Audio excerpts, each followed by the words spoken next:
तो 3 बातें हमने बताई अध्याय संख्या 4 श्लोक संख्या 13 में कि वर्णाश्रम जो है जिसके बगैर मनुष्य जो है पशुओं से अच्छा नहीं गिना जाता। वर्णाश्रम होगा तो मनुष्य जो है उसको पशुओं से बेहतर मानेंगे, बेटर मानेंगे। ये भक्तों को कृष्णा कॉन्शियसनेस में एलिवेट होने के लिए हेल्प करता है, और जो प्योर डिवोटी होता है वो वर्णाश्रम सिस्टम से पार चला जाता है। अब 4 वर्णाश्रम सिस्टमों का विभाजन हुआ है। वो प्रभु भगवान कह रहे हैं कि मैंने 4 विभागों की रचना करी है। 4 विभाग कौन से हैं? ब्राह्मण, क्षत्रिय, वैश्य और शूद्र।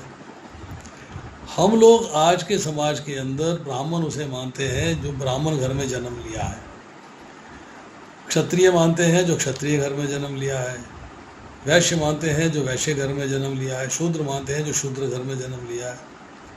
पर भगवान कहते हैं कर्म के अनुसार और प्रकृति के 3 गुण, मतलब जिस गुण के अंदर वो है और जिस प्रकार के कर्म कर रहा है उसके अनुसार उसका जो है सिस्टम, उसका जो है वर्णाश्रम जो विभाजन है सेट होता है।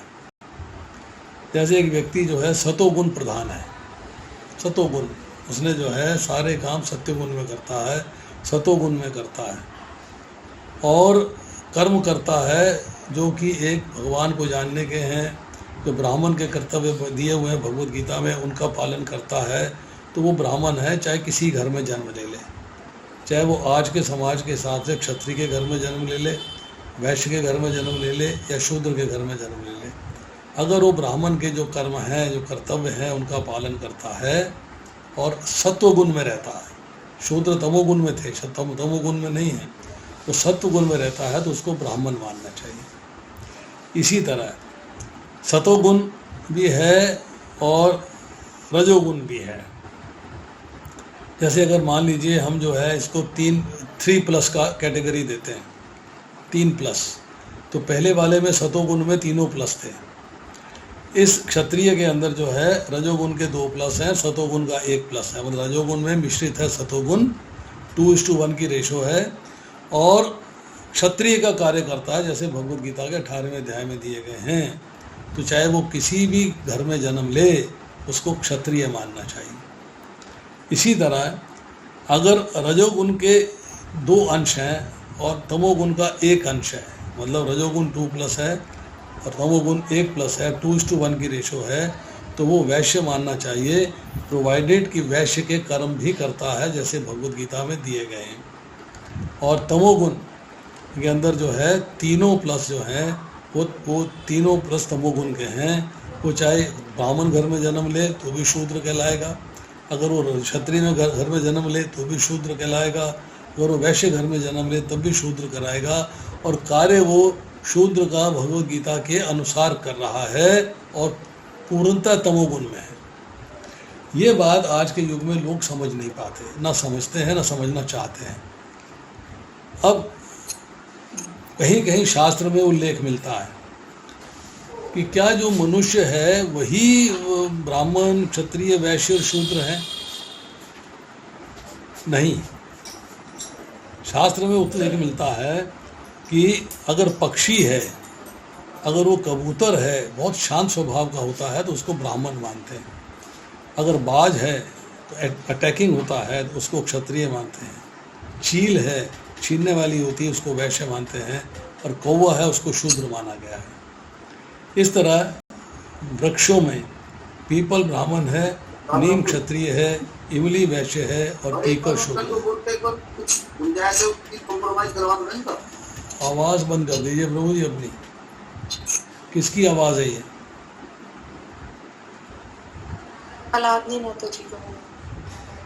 मेरी आवाज़ आ रही है कि नहीं आ रही? आपकी आ रही है प्रभु जी, मैंने म्यूट कर दिया, कोई दिक्कत नहीं। हाँ, अब भगवान कहते हैं कि सृष्टि रचना जो है मैं कर रहा हूँ, सृष्टि रचना के निमित्त मैं हूँ, परंतु फिर भी मैं अव्यय करता हूँ, मैं अपने आप को अलिप्त रखता हूँ, अलूफ रखता हूँ, उसके साथ लिप्त नहीं होता है। तो ये जो है कह रहे हैं कि मैं इस व्यवस्था का बनाने वाला हूँ, मैंने इसकी रचना करी है, परंतु सब कुछ भगवान से मिला, भगवान की सेवा में लगवा दिया, तो क्या व्यय हुआ, इसलिए अव्ययम है। अब आती है थोड़ी सी चर्चा कि हम कहते हैं कि जगत की रचना करने वाली प्रकृति नहीं, प्रकृति है पर प्रकृति नहीं है। भगवान की अध्यक्षता में प्रकृति जगत की रचना करती है, कंट्रोलर भगवान है, ऐसा कहा गया है। क्योंकि प्रकृति जड़ है और जड़ होने के कारण भगवान की सहायता के बिना गुण और कर्मों का विभाग करने में, सृष्टि रचने की सामर्थ्य प्रकृति में नहीं है। तो ये समझ लेना चाहिए कि भगवान की अध्यक्षता में ही प्रकृति जगत की रचना करती है। और जहाँ भगवान को सृष्टि का रचयिता बताते हैं, वहाँ समझ लेना चाहिए भगवान स्वयं नहीं रचते, परंतु प्रकृति को इंस्ट्रक्ट करते हैं कि तुम जो है रचना करो। तो भगवान की अध्यक्षता में प्रकृति जो है रचना करती है। अब भगवान अर्जुन से कह रहे हैं कि हे अर्जुन, कहने को तो समस्त भूत प्राणियों तथा समस्त कर्मों को सृष्टि का कर्ता मैं ही माना जाता हूँ, मैं करता हूँ सब कुछ। किंतु सृष्टि रचना, जीवों के स्वभाव और कर्मों का समस्त भार प्रकृति पर है, जो मेरी बहिरंगा शक्ति है। और कार्य करते हैं इसके अंडर रजोगुण के अधिष्ठाता ब्रह्मा, जो कि शरीर प्रदान करते हैं। माया मेरी शक्ति है, इसलिए सारे कार्य मेरे मान लिए जाते हैं। तो फिर कहते हैं, ये थोड़ा सा चर्चा है जो हम 8वें अध्याय में करेंगे जाके, कि जब प्रलय काल होता है तो सारे जीव अपने जन्म और जन्मांतर कितने भी जन्मों के हों, कर्म भोग तथा संस्कार के साथ समुद्रशाही महाविष्णु में प्रवेश कर जाते हैं। कर्मों के फल को भोगे बिना कर्मों का नाश नहीं होता, उनके फल का नाश नहीं होता, उसको तो आपको भोगना ही पड़ेगा। जब दोबारा सृष्टि होती है, सर्ग होता है या महासर्ग होता है, सर्ग होता है ब्रह्मा जी की 1 रात्रि के बाद, और महासर्ग होता है ब्रह्मा जी की 100 वर्ष की आयु के बाद। तब सृष्टि के समस्त जीव महाविष्णु से बाहर आते हैं। उस समय सृष्टिकर्ता उन जीवों को कर्म भोग के लिए मनुष्य, पशु, पक्षी, मछली, जो भी रूप देना होता है, शरीर और नाम रूप की उपाधियां देते हैं। और ये दिए जाते हैं ब्रह्मा जी के द्वारा। भगवान करते हैं अपने दृष्टिपात से संबंध बना देते हैं जीवों का भौतिक प्रकृति के साथ। जब उनके कर्म हैं, सतोगुण में कर्म किए हैं, रजोगुण में कर्म किए हैं, तमोगुण में कर्म किए हैं, उसके स्वभाव के अनुपात के अनुसार, उनके गुण और कर्मों के अनुसार ब्राह्मण, क्षत्रिय, वैश्य और शूद्र, इन चारों वर्णों में उनको प्रकट किया जाता है, उनको शरीर दिया जाता है। सत्वगुण प्रधान ब्राह्मणों के क्षम और तम आदि कर्म, इसलिए रजोगुण और सत्व प्रधान क्षत्रियों की शूरवीरता, युद्ध आदि कर्म, तम और रज प्रधान वैश्यों के लिए कृषि और वाणिज्य, गौ रक्षा, और तम प्रधान शूद्रों को सबकी सेवा करने का कर्म बांट दिया जाता है। हे अर्जुन, प्रकृति के गुणों के उनकी सृष्टि तथा उनका गुण कर्म का विभाग होता है। मेरी शक्ति द्वारा सब कार्य होने के कारण मुझे सृष्टा कहा जाता है, बट मैं दूसरों से करवाता हूँ। किंतु मैं सृष्टि के कार्य को छूता भी नहीं। मैं निर्विकार रूप में, अव्यय रूप में, सदा अकर्ता के रूप में स्थित रहता हूँ। ये 13वां श्लोक जो है, it is a very important श्लोक। इसको बड़े ध्यान से सुनना चाहिए और ध्यान से पढ़ना चाहिए, इसको आसानी से नहीं लेना चाहिए। अब आता है श्लोक संख्या 4। यहाँ भगवान कह रहे हैं, मुझ पर ना माम कर्माणि लिम्पन्ति ना मे कर्म फले स्पृहा इति माम यह अभिजानाति कर्मी कर्म भी न सबध्यते। मुझ पर किसी कर्म का प्रभाव नहीं पड़ता, ना ही मैं कर्म फल की कामना करता हूँ। जो मेरे संबंध में इस सत्य को जानता है वह भी कर्मों के फल के पाश में नहीं बनता। मुझ पर किसी कर्म का प्रभाव नहीं पड़ता, क्योंकि मैं कर्म करता नहीं, अव्यय हूँ, अकर्ता हूँ। ना ही कर्म फल की कामना करता हूँ, मुझे कर्म फल की कामना भी नहीं है। जो मेरे संबंध में इस सत्य को जानता है, इसको समझ लेता है, वह भी कर्मों के फल के पाश में नहीं बनता, क्योंकि वो कर्म ही ऐसे करता है जिसका फल न प्राप्त हो। अब देखिए, जो मैटीरियल नेचर है उससे कृष्ण जो है, आपका मतलब अगर ध्यान मटेरियल नेचर में है, भौतिक प्रकृति में है, भौतिक प्रकृति के साथ संबंध बना रखा है, तो आप जो है कृष्ण के साथ संबंध स्थापित मुश्किल से कर पाते हैं। मुश्किल से कृष्ण आपको अट्रैक्ट नहीं करते, और ना ही जो है यहाँ के जो भौतिक प्रकृति के कानून हैं वो उनको बांध पाते हैं। अब भगवान कहते हैं कि जीवों की शरीर रचना एवं संसार की रचना में मेरा कोई इच्छा नहीं है, मेरा कोई स्पृहा नहीं है, लालच नहीं है, डिज़ायर नहीं है। सृष्टि की रचना, पालन और संहार मेरे कारण नहीं है। मैं जीवों के शरीर प्राप्त होने पर कर्मों के फल रूप में एक कार्य करता हूँ। कर्म का किया है तो कार्य करता हूँ, उसके अनुसार उनको फल देता हूँ। उन्होंने कार्य किया तो मैंने फल देने के लिए काम किया है, वैसे मेरा कोई काम नहीं है। तो कहीं कहीं उल्लेख आता है शास्त्र में कि भगवान जो है वर्षा की तरह है। वर्षा बीज पर पड़ती है तो अलग अलग पौधे, जीव अलग अलग कार्य करता है, भगवान उसको परमिट करते हैं, कार्य अलग अलग होते हैं। स्वभाव और पूर्व जन्म के संस्कारों के कारण, अलग अलग बुद्धि के कारण जब कार्य करता है तो उसके अलग अलग फल होते हैं, अलग अलग फल प्राप्त होते हैं। तो इसलिए भगवान कहते हैं कि आप जब इस बात को समझ जाओगे तो आप जो है फलों के पाश में नहीं बंधोगे, आप उससे अलग हो जाओगे, उससे दूर हो जाओगे, आप फलों के चक्कर में नहीं फंसोगे। अब आती है श्लोक संख्या 15।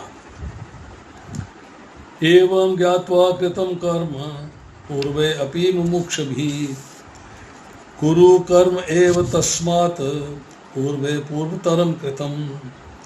प्राचीन काल में समस्त मुक्त आत्माओं ने मेरी दिव्य प्रकृति को जान करके ही कर्म किया, अतः तुम्हें चाहिए उनके पद चिन्हों का अनुसरण करते हुए अपने कर्तव्य का पालन करो।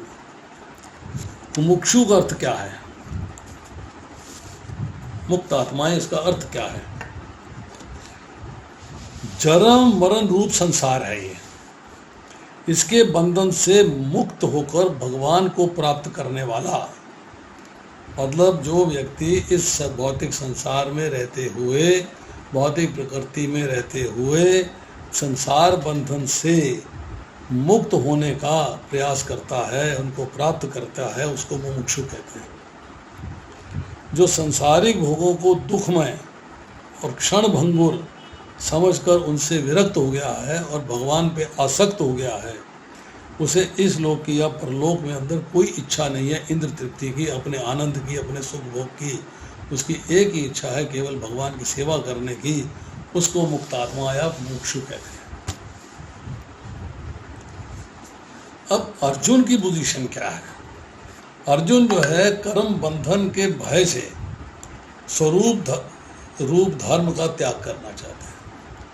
वो कहते हैं कि मेरा जो धर्म है, जो आप कह रहे हो कि तुम्हारा धर्म है युद्ध करना, मैं उसका त्याग करना चाहता हूँ। I want to leave it, मैं नहीं करना चाहता, हत्या हो जाएगी, पाप लगेगा, वो इसको नहीं करना चाहते हैं। वो कहते हैं कि मैं इससे बचना चाहता हूँ। अब इसके बाद कहते हैं कि पहले बहुत मुमुक्षु हुए हैं, उनका चरण चिन्हों पे चलो, उनके पद चिन्हों का पालन करो, कि कर्मों को छोड़ देने मात्र से मनुष्य जो है कर्म के बंधन से मुक्त नहीं हो सकता है। आपने कर्म छोड़ दिए, पर मुक्ति प्राप्त करने के लिए तीव्र उत्कंठा चाहिए और भगवान की कृपा चाहिए। तो तीव्र उत्कंठा में कर्मों का, कर्म फल का परित्याग करना एक पॉइंट है, और भी पॉइंट्स हैं। श्लोक संख्या 16, ये श्लोक भी बहुत इंपॉर्टेंट है। किम कर्म किम अकर्म इति कव्य अपि अत्र मोहिता तत्ते कर्म प्रवक्ष्यामि यद ज्ञात्वा मोक्ष से अशुभात्। इसको समझ लेना जरूरी है। कर्म क्या है और अकर्म क्या है, कर्म किसे कहते हैं और अकर्म किसे कहते हैं, इसे निश्चित करने में बुद्धिमान व्यक्ति भी भोगग्रस्त हो जाते हैं। अतः मैं तुमको बताऊंगा कि कर्म क्या है जिसे जानकर तुम अशुभ से मुक्त हो सकोगे। अब भगवान कहते हैं बताऊंगा मैं, एक्सप्लेन मैं करूंगा कि कर्म क्या है और अकर्म क्या है। आप जो धर्म के प्रिंसिपल्स हैं, जो कर्म के प्रिंसिपल्स हैं, जो भगवान के आदेश के प्रिंसिपल्स हैं, सिद्धांत हैं, उसको आप स्पेकुलेशन से, अंदाजे से, मनोधर्म से नहीं समझ सकते। कोई विवेकी पुरुष है, बुद्धि उसकी जागृत है, आपने उसको देखा और देखा देखी करके आपने कर्म करना शुरू कर दिया, किंतु उस कर्म को, उसके करने के तरीके को, विवेकी पुरुष के ज्ञान को अच्छे तरीके से समझ के, जान के, टेस्ट करके ही आपको कर्म करना चाहिए। अब भगवान जो है इसका दुर्गेय तत्व बता रहे हैं। दुर्गेय means a difficult thing, very difficult thing. कवय, कवय का अर्थ है शास्त्र को जानने वाले बुद्धिमान पुरुष। अब सवाल यह है कि तत्व से जानना क्या है। ये सारी बात जो है इस अध्याय के, चौथे अध्याय के 18वें से लेकर 32वें श्लोक तक है, तत्व को जानना। तत्व में क्या जानना है कि बंधन का कारण क्या है, कौन सा कर्म या कर्म फल का त्याग करें या न करें, बंधन का कारण जानना जरूरी है। दूसरी बात, कौन सा कर्म करें या कर्म न करें, किस फल का त्याग करें, बंधन से मुक्ति का तरीका जानना जरूरी है। बंधन का कारण जानना जरूरी है और बंधन से मुक्ति का कारण, तरीका जानना जरूरी है। अब आपने जो है एक पशु लिया और इस खंबे से बांध दिया। अब बच्चे से कहा जा बच्चा पशु को खोल दे, बच्चा इस खंबे से खोल रहा है, तो पशु खुल जाएगा क्या? जहाँ से बांधा है वहीं से खुलेगा। आपने कर्म करके उसको बांधा है, पर कर्म करके ही खुलेगा। पर कर्म कैसे करने हैं, उसमें कॉन्शियसनेस क्या होनी चाहिए, उसमें भगवान का क्या रोल होगा, भगवान का स्मरण करके कर्म करने हैं, कर्म करने हैं कि विकर्म करने हैं कि अकर्म करने हैं, ये जानना जरूरी है। This is essential. अब भेद है थोड़ा सा। क्या भेद है कि कर्म जो है चाहे सात्विक हो और कर्ता का भाव राजस का है या तामस का है, तो कर्म भी राजस या तामस हो जाता है। भाव क्या है आपका, कर्म करने के पीछे आपका मूड क्या है, आपका भाव क्या है, किस मूड से कर रहे हो आप। एग्जाम्पल देते हैं, आप देवताओं का पूजन करते हैं, उसकी उपासना करते हैं, सात्विक है, एग्रीड। और आप कामना पूर्ति के लिए करते हैं तो राजसिक हो जाएगा। आप भगवान के सामने गए हैं, भगवान को प्रार्थना कर रहे हैं, प्रणाम कर रहे हैं, very painful, my arm is very painful, इस कारण ऐसे प्रणाम भी नहीं कर पा रहा हूँ। तो इतना आपने भगवान के आगे फल ले गए, फूल ले गए, सब कुछ कर दिया, पर आपने कामना कर दी, सकाम कर्म कर दिया, तो आपका वहाँ जाना सात्विक ना होकर राजसिक हो गया। अगर आपने भगवान के सामने सब कुछ किया, पूजा अर्चना सारा कुछ किया, और बाद में मांग लिया वो मेरा दुश्मन है उसका मैं बदला ले लूँ, बुरा चाहा उसका, तो ये तामसिक कर्म हो गया। पूजा अर्चना भगवान की करी है वो भी तामसिक हो गई, क्योंकि मूड आपका तामसिक था। अब कर्म में लिप्तता अर्थात राग, अटैचमेंट है, आपकी ममता है, आसक्ति है, फल की इच्छा है, तो बंधन होगा। अगर कर्म में आप निर्लिप्त हैं, ना ममता है, ना आसक्ति है, ना फल की इच्छा है, तो मुक्ति के रास्ते पे चलोगे आप। आपकी प्रवृत्ति कर्म में है और आपकी निवृत्ति मुक्ति में है। अगर आपको बंधन में बंधना है तो कर्म जो है आपका अपने आनंद के लिए होगा, और अगर आपको कर्म अपने आनंद के लिए नहीं कर रहे हैं, भगवान की प्रसन्नता के लिए कर रहे हैं, भगवान की सेवा के लिए कर रहे हैं, बिना कामना के कर रहे हैं, तो मुक्ति का पथ होगा। तो बंधन तो होता है कामना से, ममता से और आसक्ति से। अब आती है श्लोक संख्या 17। कर्मणा हि अपि बोद्धव्यम बोद्धव्यम च विकर्मणः अकर्मणा च बोद्धव्यम कहना कर्मणा गति। बोद्धव्यम शब्द 3 बार इस्तेमाल हुआ है और इसके मीनिंग में लिखते प्रभुपाद समझना चाहिए, समझना चाहिए, समझना चाहिए। क्या समझना चाहिए? कर्म की बारीकियों को समझना अत्यंत कठिन है। अतः मनुष्य को चाहिए कि वह ठीक से जाने कि कर्म क्या है, विकर्म क्या है और अकर्म क्या है।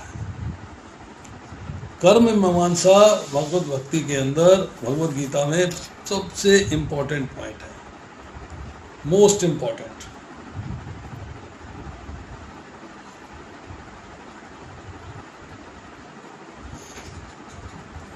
मेरे यहाँ पर भयंकर पेन हो रही है, मैं गिलास भी दाएं हाथ से नहीं पकड़ सकता। अब सोचिए मैं कैसे कथा कर रहा हूँ। 4.17 कर्म करने का तत्व क्या है, कर्म का तत्व क्या है, क्या उसमें निचोड़ है, निचोड़ क्या है, तत्व क्या है कि कर्म करते हुए निर्लिप्त रहना है। ये 18वें श्लोक में हम पढ़ेंगे। कर्म से अटैचमेंट नहीं होनी चाहिए, कर्म से राग नहीं होना चाहिए, कर्म फल से अटैचमेंट नहीं होनी चाहिए, कर्म फल से राग नहीं होना चाहिए। नॉर्मली कर्म की परिभाषा भगवत गीता के अंदर है सकाम भाव से कर्म करना शास्त्र के अनुसार। अकर्म की परिभाषा है निष्काम भाव से ममता, आसक्ति और फल इच्छा से रहित कृष्ण के लिए कर्म करना। और विकर्म का अर्थ यह है सकाम भाव से कर्म करना है पर शास्त्र के विरुद्ध करना है, दूसरों को दुख देना है, उनका अहित करना है। अब अकर्मणश्च बोद्धव्यम मतलब निर्लिप्त होते हुए, निर्लिप्त रहते हुए कर्म करना है। बोद्धव्यम च विकर्मणा, कामना से कर्म होता है, कर्म कामना ज़्यादा हो जाएगी तो विकर्म होगा। तो यहाँ कहते हैं अगर आपकी कामना एक मतलब इसको फर्स्ट लेवल की बोलते हैं, सेकंड लेवल की बोलते हैं, ये थर्ड लेवल की बोलते हैं, 3 लेवल बना लीजिए। अगर कामनाएं कम हैं तो आप कर्म करेंगे, अगर कामनाएं ज़्यादा हैं तो आप विकर्म करेंगे, और कामनाएं 0 हैं तो अकर्म हो जाएगा। तो 0 कामना से अकर्म होता है, मध्यम कामना से कर्म होता है, और अत्यधिक कामनाएं हो तो विकर्म होता है। अब आती है चर्चा कि अकर्म इज कर्म। अकर्म की इच्छा है पर भौतिक इच्छा हो गई तो कर्म जो है वो अकर्म नहीं रहेगा, कर्म हो जाएगा। अकर्म जो है कर्म हो जाएगा। पर अगर जो है दूसरों को हानि देने की इच्छा हो जाएगी, दूसरों को अहित करने की इच्छा हो जाएगी, तो वही कर्म जो है वो विकर्म हो जाएगा। अब जो कर्म के स्वरूप तत्व की बात करते हैं, हम पहले भी हमने कहा कि कर्म का स्वरूप तत्व क्या है कि कर्म करते हुए निर्लिप्त रहना। जो कर्म ब्राह्मण के लिए है, जो 13वें श्लोक में हमने पढ़ा, जो कर्म ब्राह्मण के लिए है, अगर वो कर्म दूसरे लोग करते हैं तो उनके लिए विकर्म है। और जो कर्म गृहस्थ के लिए करते हैं, जो कर्म गृहस्थ को करना चाहिए, गृहस्थ के कर्मों के नियम लिखे, महाभारत पढ़ेंगे सब मिल जाएगा, तो वही अगर सन्यासी कर्म कर लेता है तो उसके लिए विकर्म है। कामना होती है तो कर्म होता है, ज़्यादा कामना होती है तो विकर्म होता है, कम कामना होती है तो अकर्म होता है। 0 कामना, नो डिज़ायर फॉर भौतिक संसार, तो अकर्म हो गया। अब इसका जो है एक सबसे इम्पोर्टेंट श्लोक आता है, कर्मणि अकर्म वपश्येत अकर्मणि च कर्म यः सह बुद्धिमान मनुष्येषु सह युक्त कृष्ण कर्म कृत। जो मनुष्य कर्म में अकर्म और अकर्म में कर्म देखता है, वह सभी मनुष्यों में बुद्धिमान है, सब प्रकार के कर्मों में प्रवृत्त रहकर भी वे दिव्य स्थिति में रहता है। अब देखिए, इस श्लोक को समझना थोड़ा मुश्किल है। कर्म का आरंभ होता है, कर्म का अंत भी होता है, ये बात जान लीजिए आप। एक सन्यासी है जिसके पास कोई दिव्य ज्ञान नहीं है, वो एक्टिविटीज कर रहा है पर भगवान की सेवा के लिए नहीं कर रहा है, वो रिएक्शन भोगेगा, फल भोगेगा। सन्यासी का अर्थ है कर्म फल का परित्याग, तो कर्म तो कर रहा है, कर्म फल का परित्याग नहीं करता। अब अकर्म में कर्म को देखना और कर्म में अकर्म को देखना, ये बात समझने वाली है। इसका अर्थ क्या है? कर्म में अकर्म को देखना मतलब कर्म करना है भगवान कृष्ण के लिए, कर्म करना है कृष्णा कॉन्शियसनेस में, कर्म करना है निर्लिप्त होकर, उससे लिप्त नहीं होना, फल की इच्छा नहीं करनी। सीक्रेट क्या है कि सब कर्म केवल कृष्ण के लिए, क्योंकि अपने लिए किए गए कर्म बंधन में बांधते हैं। अब आपने कहा कर्म में अकर्म को देखना, अब इसको दोबारा से एक बार आपको और बताऊंगा पॉइंट्स। अब दूसरा पॉइंट है अकर्म में कर्म देखना, कि दोनों को एक रूप देखना। क्या रूप है? अब इसको समझिए, दोनों में सार एक ही है, निर्लिप्तता, अनअटैचमेंट, डिटैचमेंट। कर्म में अकर्म को देखना मतलब कर्म करते हुए या कर्म ना करते हुए दोनों स्थिति में निर्लिप्त रहना है। मुख्य है निर्लिप्तता, मीन्स पहले निर्लिप्तता है, उसके बाद कर्म है। ना अगर पहले कर्म होता है फिर निर्लिप्तता अर्थात डिटैचमेंट होती है, तो कर्म करना या ना करना मुख्य है किसके लिए? कृष्ण के लिए।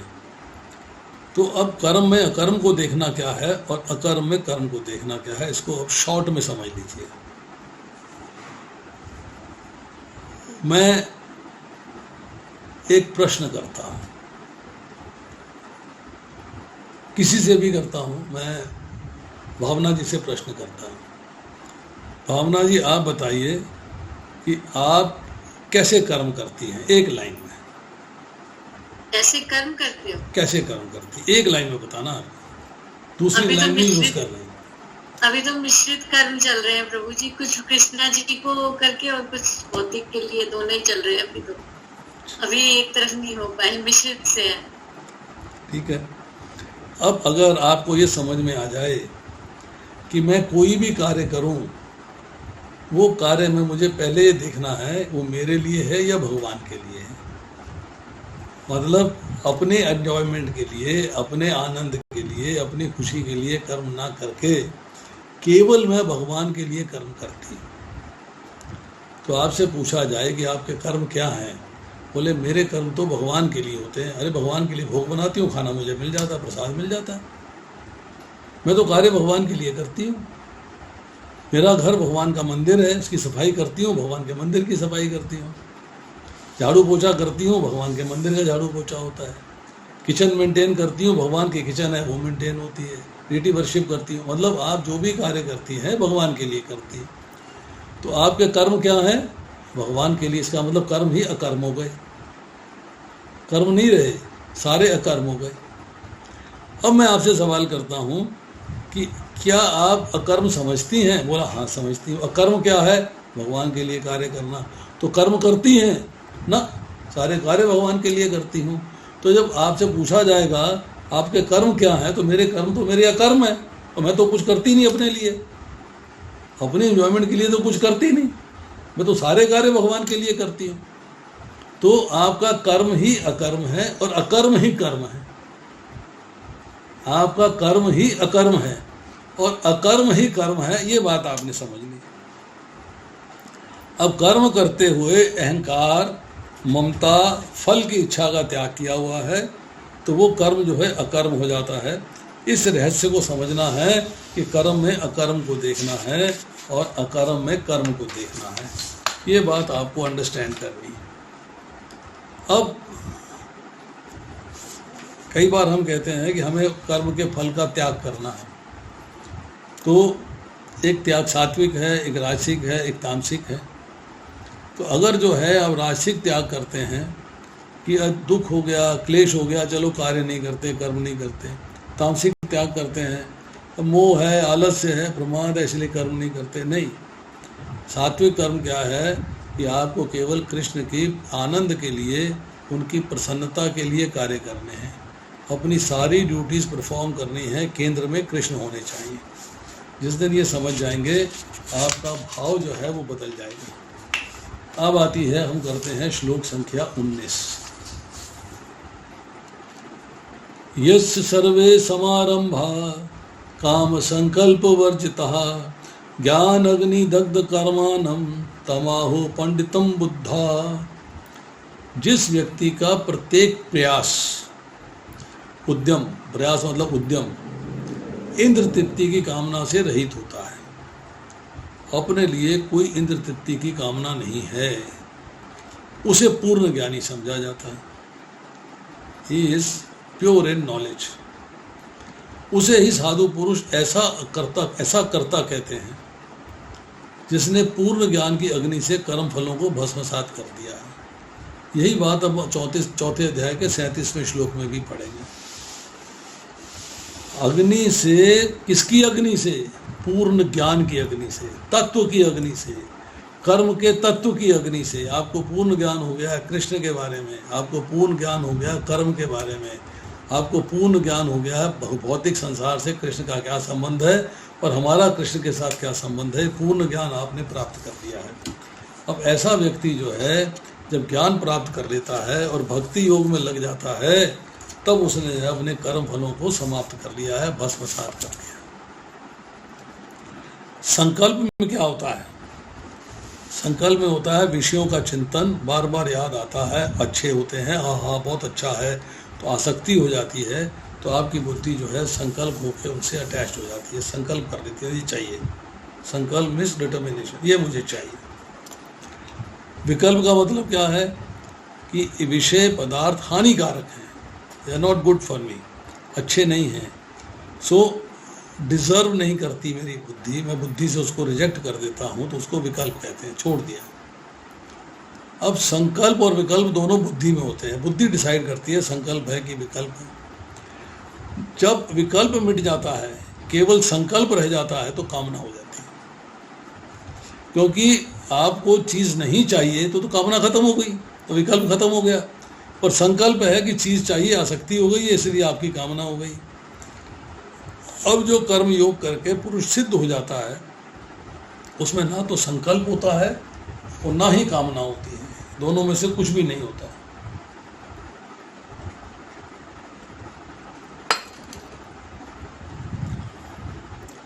जब कामनाएं होती हैं तो कामनाओं को जब सोचते हैं, ध्यान में लाते हैं, विचार में रखते हैं, तो संकल्प हो जाता है, मतलब आसक्ति हो जाती है, अब आपको चाहिए। अब संकल्प का अल्टीमेट रिजल्ट क्या है? कामना की पूर्ति, कामना होनी चाहिए, कामना की पूर्ति होनी चाहिए। अब ये दोनों जो हैं, ये कामनाओं के कारण संकल्प होता है और संकल्प के कारण कामना होती है, एक दूसरे से मिले हुए हैं। ये दोनों जो हैं कर्म करने के बीज हैं ये। अब कर्म होता है, पर जो कृष्णा कॉन्शियस भक्त है वो कर्म योग से सिद्ध हो जाता है और हर कर्म में तत्परतापूर्वक कार्य करता है भगवान की प्रसन्नता के लिए। अब ज्ञान अग्नि दग्ध कर्माणाम, ज्ञान मीन्स हम समझ जाते हैं कि जो हम भौतिक संसार में कर्म करेंगे अपने आनंद के लिए, अपनी प्रसन्नता के लिए, अपनी खुशी के लिए, अपनी इंद्र तृप्ति के लिए, वो कर्म की बिगिनिंग भी है और कर्म का एंड भी है, बट स्वरूप एज इट इज़ बना रहता है। इसको अंडरस्टैंड करने के लिए ज्ञान रूपी अग्नि जब मिल जाती है तो सारे कर्म भस्म हो जाते हैं। यही बात चौथे अध्याय के 37वें श्लोक में पढ़ेंगे। अग्नि क्या करती है? आप अगर किसी बीज को अग्नि में भून लेते हो तो वो अंकुरित होने की स्थिति में नहीं होता है, तो ज्ञान रूपी अग्नि जब प्राप्त हो जाती है, आपको ज्ञान मिलता है, अविद्या का नाश हो जाता है, भगवान के स्वरूप की समझ में आ जाती बात, अपना भगवान से संबंध समझ में आ जाता है, भौतिक प्रकृति से संबंध समझ में आ जाता है, उससे भौतिक प्रकृति से आप विमुख हो जाते हो, भगवान के सम्मुख हो जाते हो, तब क्या होता है कि कर्म फल आपको नहीं मिलता, क्योंकि कर्मों में फल को उत्पन्न करने की शक्ति भस्म हो जाती है, नष्ट हो जाती है। फिर आप कर्म ही भगवान के लिए करते हो। अब जो बुद्धा है, पंडिता है, तत्वज्ञानी है, महात्मा है, उसके कर्म में कोई कामना नहीं है, कोई संकल्प नहीं है, कोई ममता नहीं है, कोई अहंकार नहीं है। He is divide of all. अब आती है श्लोक संख्या 20। त्यक्त्वा कर्मफलासंगम नित्य तृप्त निराशय कर्मणि अभिप्रवृत्त अपि न एव किंचित करोति। अपने कर्म फलों की सारी आसक्ति को त्याग कर सदैव संतुष्ट तथा स्वतंत्र रहकर सभी प्रकार के कार्यों में व्यस्त रहकर भी कोई सकाम कर्म नहीं करता। मतलब आप कितने भी व्यस्त हों, आप अपनी कामना के लिए कार्य नहीं करोगे, भगवान की प्रसन्नता के लिए ही कार्य करोगे और अपने कर्म फलों की सारी आसक्ति को त्याग दिया है। सदैव ऑलवेज सेटिस्फाइड, सदैव संतुष्ट रहते हो एकदम। अब कर्म में कर्ता का भाव, कि कर्म सामग्री मेरी है, कर्म मेरा है, कर्म मेरे लिए है, मैं करता हूँ, ये कर्म फल में बंधन का कारण बन जाता है। अब जो कर्म योग में सिद्ध पुरुष होता है, वो प्रकृति के जो पदार्थ हैं, भौतिक संसार है, उसमें जो है, जो संपदा है, उसमें आसक्ति नहीं रखता, उससे संबंध विच्छेद कर जाता है, इसलिए बंधन में नहीं पड़ता। 15वें अध्याय के हमने 5वें श्लोक में इसकी चर्चा करी। व्यक्ति यज्ञ करता है, तप करता है, जीवन यापन करता है, शरीर निर्वाह के कार्य करता है, पर शास्त्र के अनुसार करता है, स्मरण करता है, सेवा करता है, बट कर्म फल में आसक्त है तो बंधन में आ जाएगा, बचेगा नहीं। अगर आसक्ति से रहित हो जाएगा, कर्मों में आसक्ति का त्याग कर देगा, अर्थात कर्म फल में आसक्ति नहीं होगी, तब वो बेनिफिशियल पोजीशन में है। अब भौतिक संसार की कोई भी वस्तु हो, उसका आश्रय नहीं लेना है, धनी का आश्रय नहीं लेना है, राजा का आश्रय नहीं लेना है, संसार का आश्रय लेते हैं, परंतु भक्त का आश्रय नहीं लेते, कृष्ण का आश्रय नहीं लेते, तो बंधन में बनते हैं। अब नित्य तृप्त, ऑलवेज सेटिस्फाइड, कोई ग्रीड नहीं, कोई लोभ नहीं, कोई लालच नहीं, कुछ नहीं, बिल्कुल निर्लिप्त भाव से रह रहे। भगवान का जो भक्त है, जो कृष्णा कॉन्शियस है, वो सारे जॉब्स को, सारे कार्यों को सही तरीके से करता है। कर्म सुकौशलम, दूसरे अध्याय के 50वें श्लोक में कहा गया है, वो कर्मों में कुशलता प्राप्त करता है, उसकी कर्म फल में किंचित मात्र आसक्ति नहीं है। अगर कर्म फल में आसक्ति होगी, कर्म फल का चिंतन करेगा, तो कृष्ण के चिंतन में व्यवधान होगा, आप वो कर नहीं पाओगे। तो कर्म फल का त्याग करने वाले कर्मयोगी को कर्म का फल मिलता है, क्योंकि कर्म फल का त्याग करता है तो नहीं मिलता है। और उसने अगर सोच लिया है कि मेरे को कर्म फल मिलना चाहिए, तो कर्म फल मिलेगा, भोगना पड़ेगा। पर अगर उसने कर्म फल का त्याग करने की सोच ली है, तो उसको जो है कभी कर्मों का फल नहीं मिलता, कर्मों के फल से दूर रहता है। अब आती है श्लोक संख्या 21।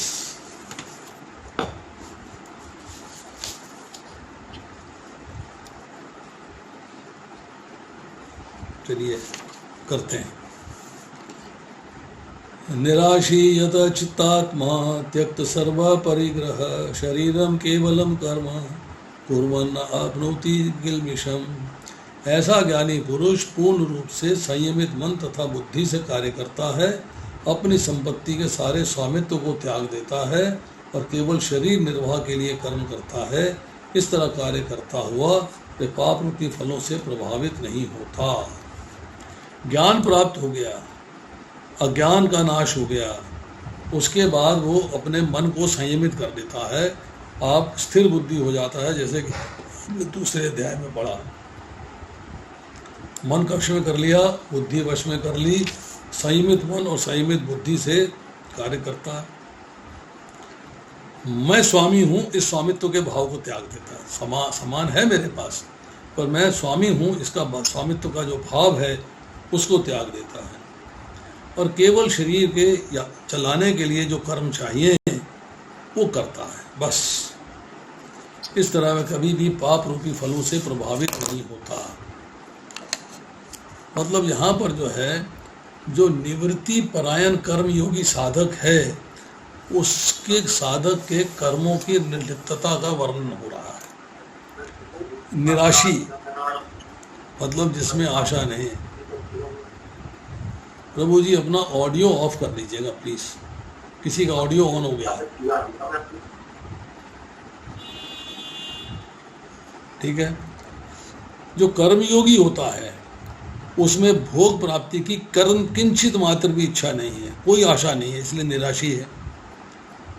यच्चितात्मा का अर्थ है शरीर और इंद्रियां और मन वश में है, कृष्णा कॉन्शियस है, शरीर जैसे भगवान रखना चाहते हैं वैसे रखता है, शरीर के प्रति भी आकर्षण नहीं है। जो जरूरी शरीर की चीज़ें हैं अपनी हेल्थ ठीक मेंटेन करता है, शरीर को अपना कायम रखता है।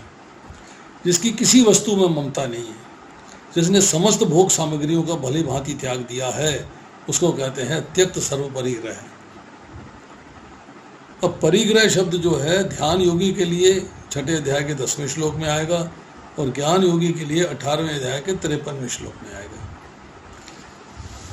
सर्व परिग्रह मतलब निवृत्ति परक श्लोक केवल यही है, 4थे अध्याय का 21वां श्लोक, कि आपको भौतिक संसार के प्रति आकर्षण छोड़ के मन और बुद्धि को वश में करके भगवान के प्रति समर्पित होना है।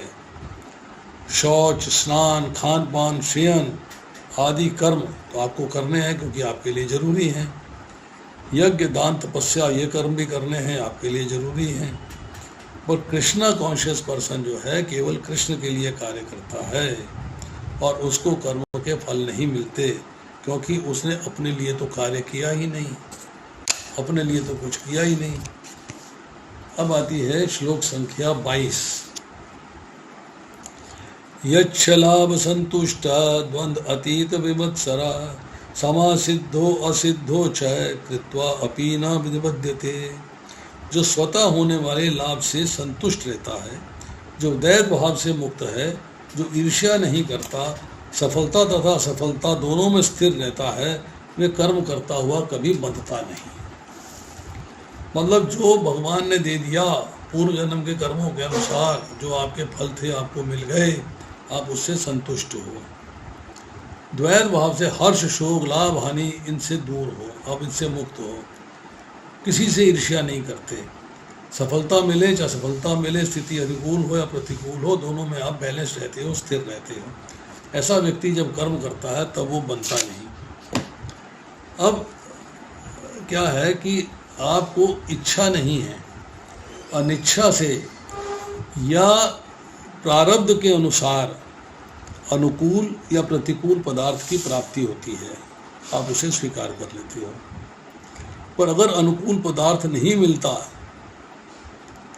अगर अनुकूल पदार्थ की प्राप्ति होती है, आप प्राप्त कर लेते हो तो उससे राग नहीं करते, नहीं मिलता तो घृणा नहीं करते, और प्रतिकूल प्राप्ति हो जाती है तो उससे द्वेष नहीं करते। जो मिला मेरे प्रारब्ध के अनुसार है, मेरे भाग्य के अनुसार है, इसे मुझे स्वीकार करना है। विमत्सर का मतलब है मत्सरता का अभाव। मत्सर कहते हैं ईर्ष्या को, कि दूसरे अगर उन्नति करते हैं तो उनसे मुझे ईर्ष्या नहीं करनी है। द्वंद्वों से अतीत, जैसे मैंने बताया, हर्ष, शोक, राग, द्वेष, लाभ, हानि, सिद्धि असिद्धि में समान भाव से रहना है, इनसे कोई डिफरेंस नहीं होता है, कोई तकलीफ नहीं है मुझे, कोई कष्ट नहीं। सिद्धि क्या है? यज्ञ, दान, तप, ये कर्तव्य कर्म है, इनका निर्विघ्नता से पूर्ण हो जाए, इनका पालन करना।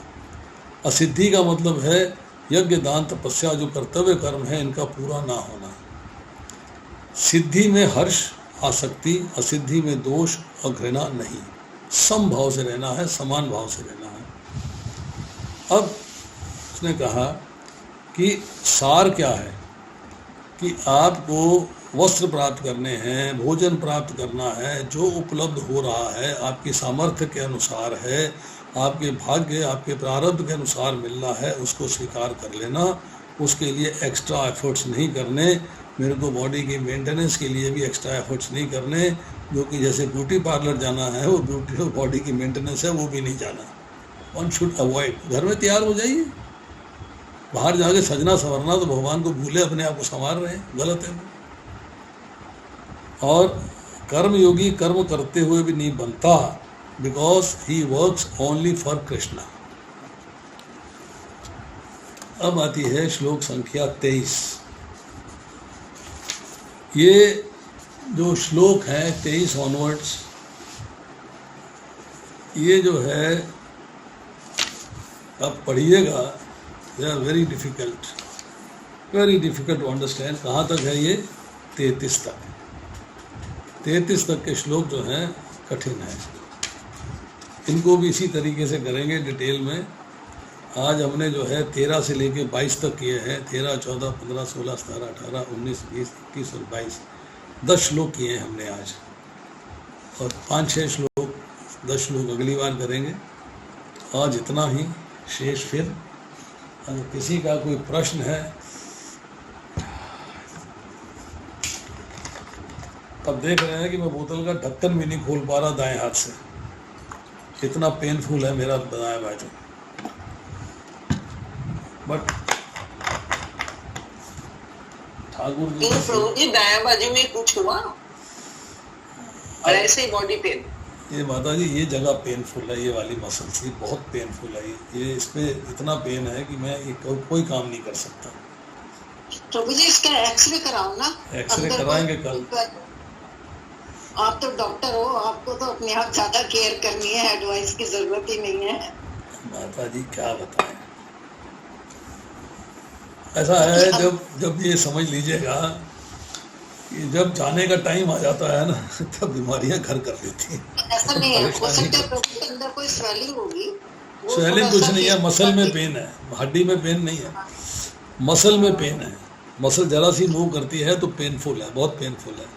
थोड़ी एक्सरसाइज वगैरह, फिजियोथेरेपी एक्सरसाइज कर ली, एक्सरसाइज बाजू हिलती नहीं है, एक्सरसाइज क्या करें। अभी इसके ऊपर जो है मैं दवाई लगवाऊंगा